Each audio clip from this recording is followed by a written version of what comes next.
একটি পরিত্যক্ত বাড়ি যেখানে অনেক জিন আটকে আছে। কি হবে যখন সেই বাড়ির থেকে সব তাবিজ কবজ খুলে ফেলা হবে? আজ আমরা যে মুভিটি দেখব তার নাম কার্সল্যান্ড। মুভির শুরুতেই আমরা একজন লোককে দৌড়াতে দেখি। লোকটির নাম কাদির। পিছনে গ্রামের অনেক লোকজন দৌড়াচ্ছে আর তাকে থামতে বলছে। দৌড়াতে দৌড়াতে কাদির এক জায়গায় মানুষের মাথার খুলি দেখতে পায়। যা দেখে কাদির ভয় পেয়ে ফিরতে নিলে দেখে সেখানে গ্রামবাসীরা দাঁড়িয়ে আছে। কাদির তখন একটি ছুরি বের করে তাদের দিকে ধরে বলে সে আর কখনোই এই গ্রামে ফিরবে না। দৃশ্য পরিবর্তন হয়। গাড়িতে আমরা মিট ও তার মেয়েকে দেখতে পাই। তারা একটি এলাকায় এসে পৌঁছায়। এলাকার শুরুতে দরজায় থাকা চাঁদ তারা দ্বারা আমরা বুঝতে পারি এই এলাকাটি একটি মুসলিম এলাকা। মিট ও তার মেয়ে একটি বাড়িতে আসে। বাড়িটি খুব পুরনো ও পরিত্যক্ত ছিল। মিট মেয়েকে জিজ্ঞাসা করে জায়গাটি কেমন লাগছে। মেয়ে বলে ভালো লাগা ছাড়া তো কোনো উপায় নেই। তারা ভিতরে আসে আর দালাল তাদের সবকিছু বুঝিয়ে দেয়। দালাল বলে এই বাড়ির আগের ফার্নিচারগুলো বাড়ির মালিক ফেলতে না করেছে, তাই সেই ফার্নিচারগুলো উপরে একটি ঘরে রাখা আছে। মিট বাড়ির অনেক জায়গায় কালো কাগজ লাগানো দেখে। কালো কাগজগুলোতে কিছু আঁকিঝুঁকি করা ছিল। তখন বাহির থেকে কুকুরের শব্দ আসে। এটা মিটের পালা কুকুর বো। তবে দালাল বলে কুকুরটিকে বাড়ির বাহিরে যেতে না দিতে। দালাল চলে যাবার পর মিট দেয়াল থেকে সেই কালো কাগজগুলো খুলে ফেলে। মিট মেয়ের ঘরে যায় আর দেখে সেখানেও এমন কালো কাগজ লাগানো। মিট কাগজটি ছিঁড়ে ফেলে। এতে মেয়ে জিজ্ঞাসা করে সে কেন কাগজটি ছিঁড়ে ফেলল। মিট উত্তরে কিছুই বলে না। তখন বাহির থেকে বোর শব্দ পাওয়া যায়। বো যেন কিছু খুঁজছে আর এই বাড়ির থেকে চলে যেতে চাইছে। বোর পাশেই একজন লোককে দেখা যায়, যে মিট ও মেয়েকে দেখে সেখান থেকে চলে যায়। মিট ও মেয়ে নেমে এসে দেখে সেখানে একটি পাখি মরে পড়ে আছে। মিট মনে করে বো এটা দেখেই এত ডাকাডাকি করছে। ভোর রাতে মিটের ঘুম ভাঙে ফজরের আজানের শব্দে। মিট উঠে পানি খাওয়ার সময় কিছু শব্দ পায়। তখন মিট বাহিরে তাকালে দেখে কয়েকজন সাদা পোশাক পরে মসজিদে যাচ্ছে। তারা নামাজ পড়তে যাচ্ছে এটা বুঝতে পেরে মিট বিছানায় এসে বসে। মিট বিছানায় শুয়ে পড়ে, তবে তার ছায়া সেখানেই বসেছিল। এতে বোঝা যায় এই বাড়িতে নিশ্চয়ই অস্বাভাবিক কিছু রয়েছে। সকালে মিট কারখানায় চলে আসে। মেয়ে ঘুম থেকে উঠেই উপরের সেই রুমে আসে যেখানে পুরনো ফার্নিচার রাখা হয়েছে। মেয়ে সেখানে একটি ডায়েরি পায়। নতুন কলেজের জন্য দেরি হয়ে যাওয়ায় মেয়ে রেডি হয়ে রওনা দেয় কলেজের উদ্দেশ্যে। রাস্তায় একটি খাবারের দোকানে মেয়ের ইয়াসমিন নামের একটি মেয়ের সাথে দেখা হয়। সেখানে তখন ওই লোকটিকেও দেখা যায় যাকে মেয়ে বাড়িতে বোর সাথে দেখেছিল। লোকটির নাম হিম। লোকটি বেশ অদ্ভুতভাবে মেয়েকে দেখছিল। তবে লোকটিকে পাত্তা না দিয়ে মেয়ে ও ইয়াসমিন কলেজের উদ্দেশ্যে রওনা দেয়। মেয়ে যেই কলেজে ভর্তি হয়েছে ইয়াসমিনও সেখানেই পড়ে। মেয়ে ও ইয়াসমিন কথা বলতে বলতে কলেজে যেতে থাকে। তারপর আমরা মিটকে কারখানায় দেখতে পাই। মিট তার বসের সাথে কথা বলছিল। সেখানে আমরা হিমকেও দেখতে পাই। হিম এই কারখানাতেই কাজ করে। এখন যখন বাড়িতে কেউ নেই আমরা বুঝতে পারি অদৃশ্য কোনো কিছু এই বাড়িতে ঘুরে বেড়াচ্ছে আর তা ধীরে ধীরে বোর কাছে যাচ্ছে। মিট বাড়ি ফিরে দেখে বউ মারা গেছে আর মেয়ে বোর সামনে বসে কান্না করছে। মিট বলেছিল বউকে বাড়িতে আটকে রেখে যেতে, তাই মিট মেয়ের সাথে রাগারাগি করে। মেয়ে বলে সে বউকে আটকে রেখে গিয়েছিল। তবে মিট তা বিশ্বাস না করায় মেয়ে কান্না করতে করতে ঘরে চলে আসে। মিট বাড়ির উঠোনে কবর খুঁড়তে থাকে বউকে দাফন করার জন্য। তখন মিট দেখে বাড়ির একটা দরজা খোলা রয়েছে। দালাল অবশ্য তাকে এই দরজার কথা আগেই বলেছিল। দরজাটি একাই খুলে যায়। মিট বুঝতে পারে বউ হয়তো এই দরজা দিয়েই বের হয়েছিল, তাই তার মেয়ের সাথে রাগারাগি করা উচিত হয়নি। কবর খোঁড়ার সময় একটি লোক আসে। লোকটি মিটের প্রতিবেশী। লোকটি মিটকে খাবারের একটি বাটি দেয় আর বলে তার স্ত্রী তাদের জন্য রান্না করে দিয়েছে। মিট খাবারটি নেয়। লোকটি মিটকে বলে তোমার উচিত বাড়িতে ঝাড়ফুঁক করে নেওয়া, আর এই ব্যাপারে সে ইমাম সাহেবকে সব বলে রেখেছে। মিট তখন লোকটিকে জিজ্ঞাসা করে সে যদি বাড়িতে কোনো কুকুর পালে তাহলে কোনো সমস্যা নেই তো। লোকটি বলে না, কারো সমস্যা হবে না। লোকটি চলে যাবার পর মিট ঘরে এসে খাবারটি ফেলে দেয়। কারণ মিট সন্দেহ করছিল যে বউকে কেউ বিষ খাইয়ে মেরে ফেলেছে। মিট হিমকে সন্দেহ করে কেননা গতকাল হিম বাড়িতে এসেছিল। রাতে মেয়ের খালা আসে তাদের সাথে দেখা করার জন্য। সে মূলত মেয়েকে এখান থেকে নিতে এসেছিল, কারণ তারা মনে করে মিটের কারণেই মেয়ের মা অ্যাক্সিডেন্টে মারা গেছে, তাই তারা চায় মেয়ে তাদের সাথে থাকবে। তখন মেয়ের ছোট খালাতো ভাই বলে এখানে একটি পাখির খাঁচা আছে। মিট এটি দেখে মেয়েকে জিজ্ঞাসা করে সে এটা কি উপরের ঘর থেকে এনেছে কিনা, কেননা তারা তো তাদের সাথে এমন কোনো কিছুই আনেনি। মেয়ে বলে না, সে ওপর থেকে কোনো কিছুই আনেনি। তখন মিট কিছু একটা শব্দ শুনতে পায়, যা শুধু মিটই শুনতে পাচ্ছিল। মিট খুব অস্থির হয়ে পড়ে, যা দেখে মেয়ে তার খালাকে বলে সে এখানেই তার বাবার সাথে থাকবে। মেয়ের এই কথা শুনে মেয়ের খালা এখান থেকে চলে যায়। তাকে বিদায় দিতে বাহিরে এসে মিট দেখে হিম তাদের বাড়ির গেটে দাঁড়িয়ে আছে। আর মিটকে দেখা মাত্রই সে লুকিয়ে পড়ে। মিট তার পিছু করলেও তাকে ধরতে পারে না। মিট দেখে হিম তাদের বাড়ির গেটে কিছু একটা লিখে গেছে। মিট হাত দিয়ে তা মুছে ফেলার চেষ্টা করে। আজ আবারও ফজরের সময় মিটের ঘুম ভেঙে যায়। এমন মনে হচ্ছিল যে উপরের তলায় কেউ হাঁটছে। মিট অস্থির হয়ে বসেছিল। তখন মিটের পিছনে একটি ছায়াকে দেখা যায়।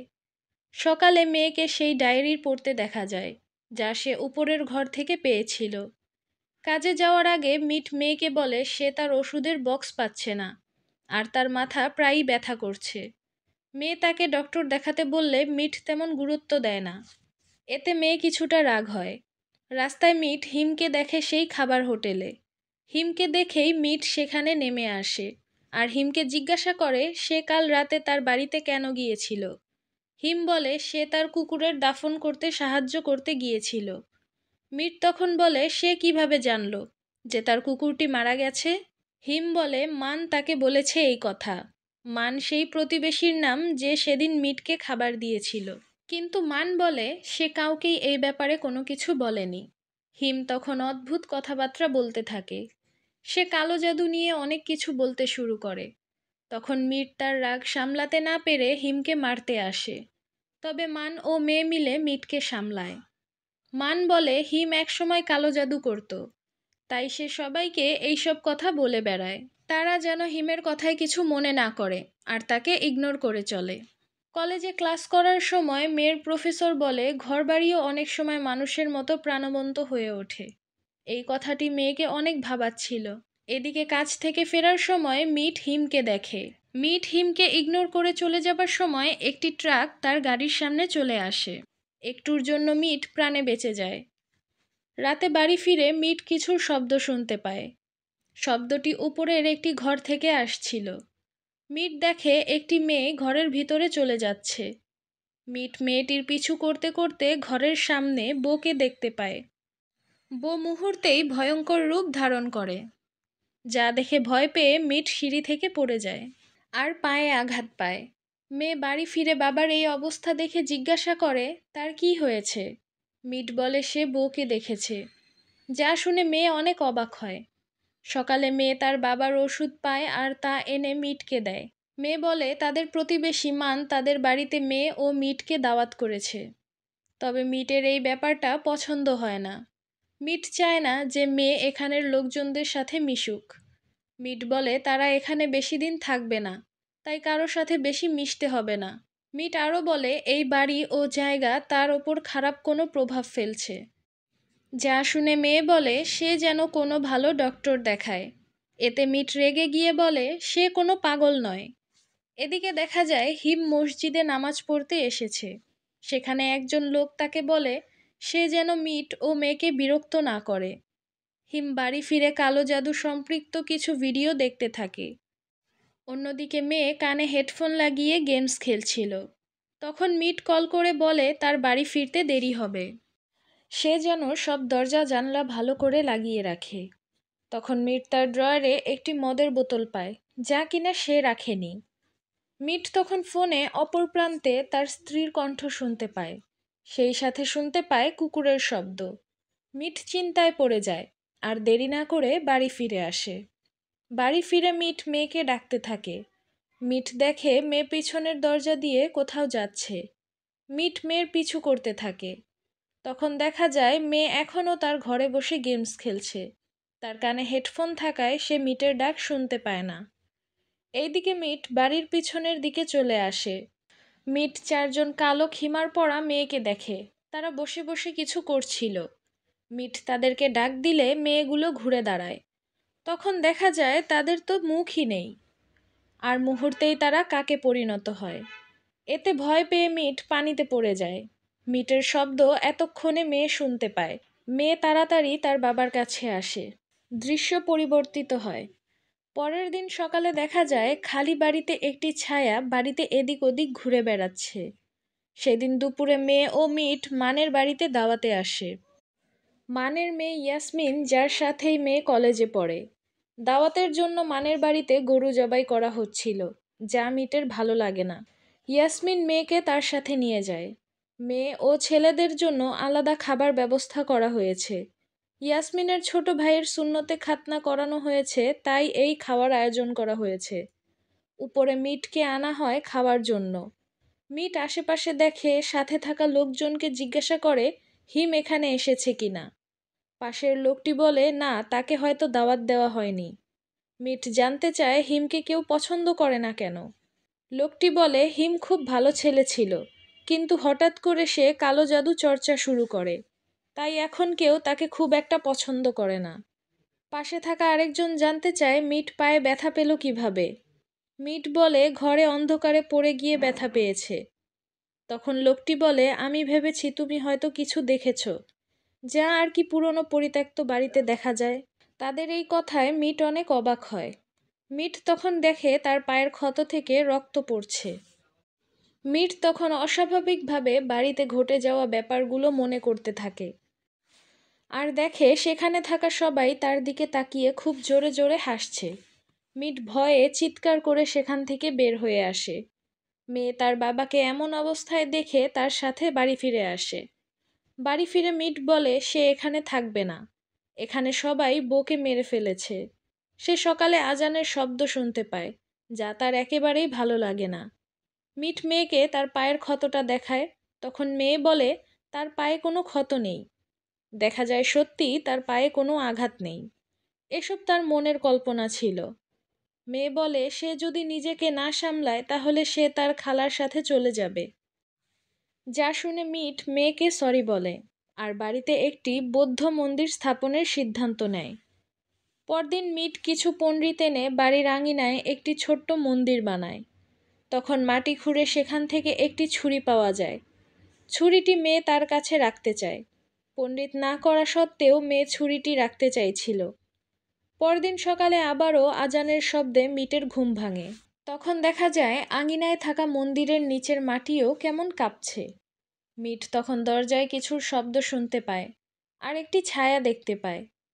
সেদিন মিটের কারখানায় একটি মেশিনে আগুন লেগে যায়। মিট মেশিনের সুইচ অফ না করে তার ল্যাপটপ দিয়ে সব সামলানোর চেষ্টা করছিল। তখন অন্য একজন কর্মী সুইচ অফ করে সব ঠিক করে দেয়। সেখানে মিটের বসও ছিল। সে মিটকে সেই মদের বোতল দেখায়। মিটের বস ভাবছিল সে কারখানায় মদ পান করেছে। এসব কিছু হিম দূর থেকে দেখছিল। এদিকে মেয়ে মন্দিরে এসেছে পণ্ডিতকে তাদের বাড়িটি শুদ্ধিকরণ করে দেওয়ার জন্য বলতে। পণ্ডিত বলে সেই বাড়িতে অতীতের ভয়ঙ্কর কিছু আছে, যা সে তার শক্তি দিয়ে দূর করতে পারবে না। এ কথা শুনে মেয়ে দুশ্চিন্তায় পড়ে যায়। মেয়ে সেখান থেকে মানের দোকানে আসে। সেখানে অন্য মেয়েদের সাথে ইয়াসমিনও ছিল। এখানে একজন ফাঁসি দিয়ে মারা গেছে, তারা এই ব্যাপারে কথা বলছিল। তবে ইয়াসমিন সবার সামনে পুরো ঘটনা বলতে চাইছিল না। ইয়াসমিন মেয়েকে তার বাড়িতে নিয়ে আসে। বাড়িতে এসে ইয়াসমিন বলে এই লোকের মৃত্যুর সাথে তাদের বাড়ির কোনো সম্পর্ক আছে। ওই লোকের পুরো পরিবার এই বাড়িতেই থাকতো। ইয়াসমিন বলে অনেক সময় জিনেরা বাড়িঘর পাহারা দিয়ে থাকে। ইয়াসমিন আরও বলে তার হিমের কাছে যাওয়া উচিত। এখন মেয়েকে হিমই সাহায্য করতে পারে। তখন বাহিরে চিৎকার চেঁচামেচি শোনা যায়। ইয়াসমিনের বাবা বলে আরও একটি লাশ গাছে ঝুলছে। ইয়াসমিনের সাথে মেয়েও সেখানে যায়। লাশটিকে গাছ থেকে নামিয়ে অ্যাম্বুলেন্সে নেওয়া হয়। ইয়াসমিন তখন মেয়েকে নিয়ে হিমের বাড়িতে আসে। মেয়ে হিমকে বলে তার মনে হয় তার বাবাকে কেউ কালো জাদু করেছে। সে যেন তাকে সাহায্য করে।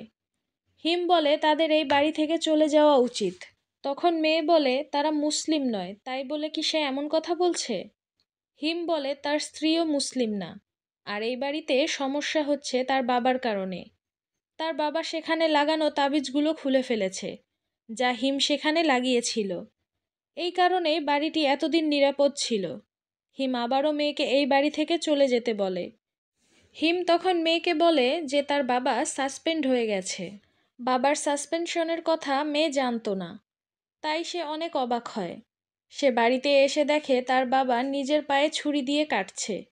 মিট তার পায়ের যেখানে ক্ষত দেখতে পাচ্ছিল সেখানে আঘাত করছিল, আর সেখান থেকে রক্ত পড়ছিল। মেয়ে তাড়াতাড়ি তার বাবাকে নিয়ে নিচে আসে, কিন্তু মেয়ে মেইন দরজাটি খুলতে পারছিল না। তখন বাড়ির বাহির থেকে দরজা খুলে দেয় হিম। হিম ও মেয়ে মিটকে নিয়ে হাসপাতালে যায়, আর মিটের পায়ে ব্যান্ডেজ করে নেয়। তারপর তারা গাড়িতে করে কোথাও যেতে থাকে। গাড়িতে মিটের জ্ঞান ফিরে। মিট গাড়িতে হিমকে দেখে জানতে চায় তারা কোথায় যাচ্ছে। সে বলে তারা দক্ষিণে একজনের কাছে যাচ্ছে যে তাদের সাহায্য করতে পারবে। কিন্তু মিট হিমের সাথে যেতে চায় না। মেয়ে বলে তাকে হিমের সাথেই যেতে হবে। মিট হিমের গাড়িতে ঝুলানো কুরআনের আয়াত লেখা লকেট দেখে বলে, এটা এখানে কেন ঝুলিয়েছ? এগুলো তাকে কোনো কিছু থেকে রক্ষা করবে না। তার গাড়িতেও এমন অনেক কিছু ছিল, তাও গাড়ি অ্যাক্সিডেন্ট করে। এখানে মিট সেই অ্যাক্সিডেন্টের কথা বলে যাতে মেয়ের মা মারা গিয়েছিল। মেয়ে হিমকে বলে সে ইয়াসমিনের কাছ থেকে জিনের ব্যাপারে জেনেছে। হিম বলে সব জিন সবার ক্ষতি করে না। খারাপ জিনগুলো দুর্বল মনের মানুষদের মন ও শরীর কবজা করে ফেলে। পিছন থেকে মিট বলে এদেরকে ভূত বলা হয়। হিম বলে জিন কোনো মৃত ব্যক্তি না, এরা এক জাতি। সব ধর্মেই এর আলাদা বর্ণনা ও বিশ্বাস আছে। মেয়ে তার বাবার এইসব কথা শুনে হিমকে জিজ্ঞাসা করে তার বাবার কি হয়েছে। হিম বলে হয়তো কোনো খারাপ জিন তার পিছে পড়েছে। দক্ষিণের দিকে আসতে সকাল হয়ে যায়। হিম মিট ও মেয়েকে একটি দোকানে বসিয়ে রেখে কোথাও চলে যায়। কিছুক্ষণ পর হিম মিটের জন্য ওয়াকিং স্টিক নিয়ে আসে, কারণ তাদের এখন অনেকটা পথ হাঁটতে হবে। তারা হাঁটতে হাঁটতে জঙ্গলের পথ দিয়ে একটি বাড়িতে আসে। সেখানে একটি মহিলা হুইল চেয়ারে বসেছিল। হিম তাকে জাগাতেই সে বলে তার বিড়াল কোথায়। এই মহিলার নাম জায়নাব। হিম মিটের কথা বললে সে বলে আমি আর এখন এসব কাজ করি না। হিম তখন বলে তারা ওই বাড়িতেই থাকে। ওই বাড়ির কথা বলতেই জায়নাব বুঝে যায় যে হিম কোন বাড়ির কথা বলছে। জায়নাবের কথা মতো ওই বাড়িতে সুরক্ষা দেওয়া আছে, কোনো সমস্যা হবার কথা নয়। জায়নাব মেয়েকে বলে তার বাবা আর ঠিক হবে না। এই কথা শুনে মেয়ে কান্না করতে থাকে। তখন জায়নাবের পিছনে আগুন জ্বলতে থাকে, আর মিট জিন দ্বারা পজেসড হয়ে যায়।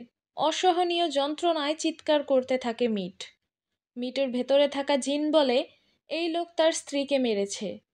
তখন জায়নাব মিটের কপালে হাত রেখে সূরা পড়ে জিনকে তাড়িয়ে দেয়।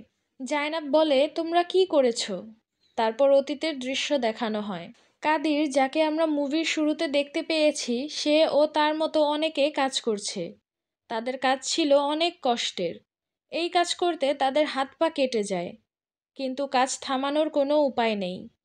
কাদির এই কাজ না করে তার বাড়িতে যেতে চাইতো। রাতে কাদির তার এক বন্ধুর শরীর থেকে জিন তাড়াচ্ছিল, যা দূর থেকে মহাজনের লোকজন দেখতে পেয়ে কাদিরের ওপর নজর রাখতে বলছিল। কাদির তার বন্ধু ম্যাটকে বলে সেও যেন ঝাড়ফুঁকের কাজ শিখে এখান থেকে চলে যায়, কিন্তু ম্যাট এখানেই থাকতে চাইছিল। এই নিয়ে কাদির ও ম্যাটের মধ্যে কথা কাটাকাটি হয়। পরদিন ম্যাট মহাজনকে বলে কাদির ও কয়েকজন এখান থেকে পালানোর চেষ্টা করছে।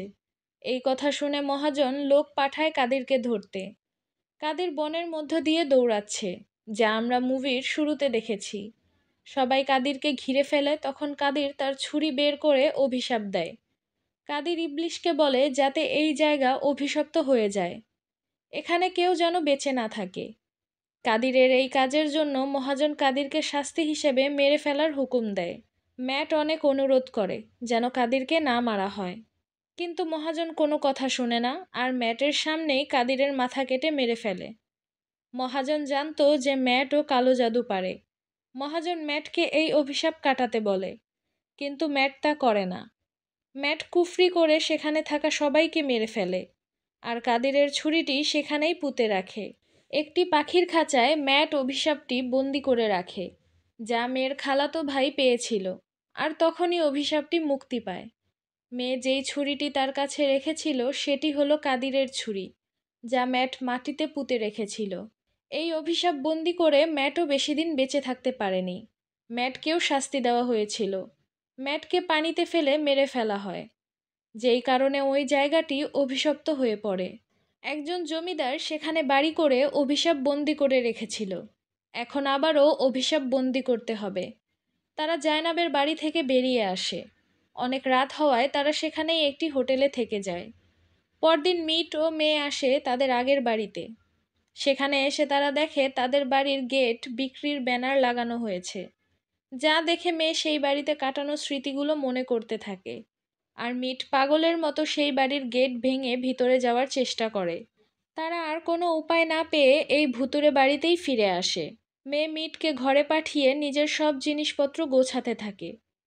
তখন অনেক জোরে বাতাস বইতে শুরু করে। মিটের ঘরেও বাতাস বইতে শুরু করে। প্রচণ্ড বাতাসে মেয়ের মায়ের দেহাবশেষের পাত্রটি পড়ে ভেঙে যায়। মিট কোনো মতে তার স্ত্রীর ছবিটি নিয়ে সেখান থেকে বের হয়ে যায়। মেয়ে নিচে এসে তার বাবাকে খুঁজে পায় না, আর দেখে তার মায়ের দেহাবশেষ মাটিতে পড়ে আছে। মেয়ে কান্না করতে থাকে। তখন হিম জায়নাবকে এই বাড়িতে নিয়ে আসে। জায়নাব পুরো বাড়ি ঘুরে কিছু পাঠ করতে থাকে। পুরো বাড়ি কাঁপতে শুরু করে। জায়নাব জিনকে এখান থেকে চলে যেতে বলে। কিছুক্ষণ পর পরিস্থিতি ঠান্ডা হয়। হিম জায়নাবকে নিয়ে বাহিরে আসলে দেখা যায় বৌদ্ধ মন্দিরের চারপাশে কালো ধোঁয়া একটি বিরাট দানবের আকার ধারণ করেছে। জায়নাব বলে তার একার পক্ষে এই শক্তির সাথে লড়াই করা সম্ভব নয়। হিমকেও তাকে সাহায্য করতে হবে। এইদিকে মেয়ে তার বাবাকে খুঁজতে থাকে।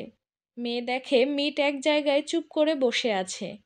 মিট ছটফট করতে থাকে। মিট তার সামনে তার স্ত্রীকে দেখতে পাচ্ছিল।